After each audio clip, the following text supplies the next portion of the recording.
Good morning, everybody. This is Sari Dobron with Bodywise Mount Shasta. Welcome to Earth Church episode 17. I am up on Spring Hill catching the sunrise. My lady Mama Shasta at my back. Such a neat metaphor for how I feel right now. I had shared at the beginning or the end of last year, the winter means sticking to the lowlands, developing the right habits, and just accepting and doing the inner work, the inner mountain. But sometimes life gives you a gift and you're able to get up there and get your perspective, get a little bit of sunshine, see your goals and how close you're coming to them. And that's how I feel right now. So it's really neat to share the sunrise with you. And I wanted to share with you also that this week I posted something on social media inviting people to my 80th workout birthday party. And that was a little bit of an illustration for my clients. I got a lot of laughing face emojis, and thank you everyone just for responding and interacting. But I wanted to share that while what makes me funny may be that I don't know that I'm funny, is that I was actually serious about that. So that's my long-term goal that I put in place, my big, hairy, scary, to help me with my they're big and hairy and scary too. Like, I want to write a book. And so I have practices in place to get me there. It's something that I feel I'm going to do. And when it gets scary, I'm like, good, reach for it, climbing Eddie, Lassen, and Shasta this year and raising money to help women move through their trauma is hairy and scary too. And beyond that is a goal to climb every single volcano up the Cascade Range, raising even more money, doing even more work for women. And so we don't have something in place that's bigger than us, beyond us, to kind of remind us when we're on the ground, when we're in the lowlands, or when we're working with the short-term goals, what we're really, really after. So like this morning when I woke up, I still have threads of the habits that I used to have when I was ill, of being afraid, or that taking that time in the morning, letting the vulnerability and the fear and the worry come up.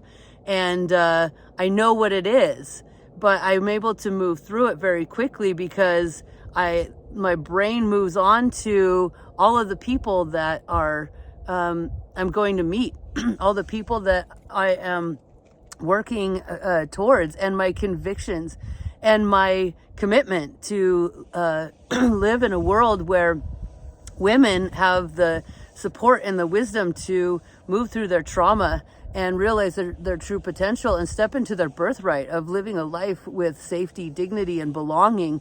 That is the prize that I have my eyes on. That's my big why for everything. I'm excited that what that means fitness and health wise is that on my 80th birthday, I will be able to, have a workout party. That's what that means. I was studying in my study of habits this week. I've been studying runners a lot, and an interesting thing that you want to run through the finish line as if you're only halfway through the race. So that's what these big, hairy, scary goals are about. And another thing that I learned was about the runner's high, or what they say, being in the flow with athletes. It is very interesting to me that it's not a state where the athlete is at working out at a level that they're used to working out at, and then it feels really, really good. It's actually beyond that. It's about 2 to 6% past that. It's when they're stretching themselves. And so you get the endorphins, but then you also get the dopamine of the prove it to yourself, the do the hard.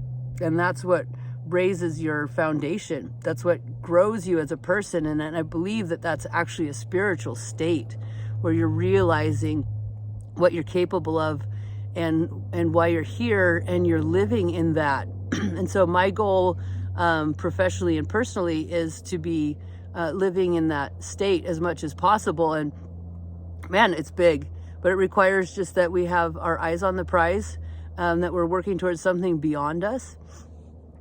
And, I use the metaphor, and it's in my art a lot too, of being a lighthouse. That's something that came to me as an understanding and a goal to live towards. That, when I was in my trauma and in illness, I could see that what was handed to me by my family were the plans to a dilapidated shack on a hillside. Like, here you go, this is what you're capable of. And this is what we believe you can do. This is what you should believe you can do. This is what you are valued at. And I was like, no, actually, I'm supposed to be a lighthouse, Well, a lighthouse has a huge foundation, has to be solid as crap, man. And I'm just putting these rocks up on the cliffside to be the foundation. And every time that I work towards a goal and meet it, that dopamine, and I'm in that flow state, another rock gets put on that foundation. And so that's just my behavior. That's what my habits get me towards. That's the way that I live. And I don't feel like I'm a lighthouse just yet, but people are starting to notice that girl just piling rocks on the hillside like crap, that's the foundation of a lighthouse. And starting to get help, starting to get enrollment, starting to get, followers.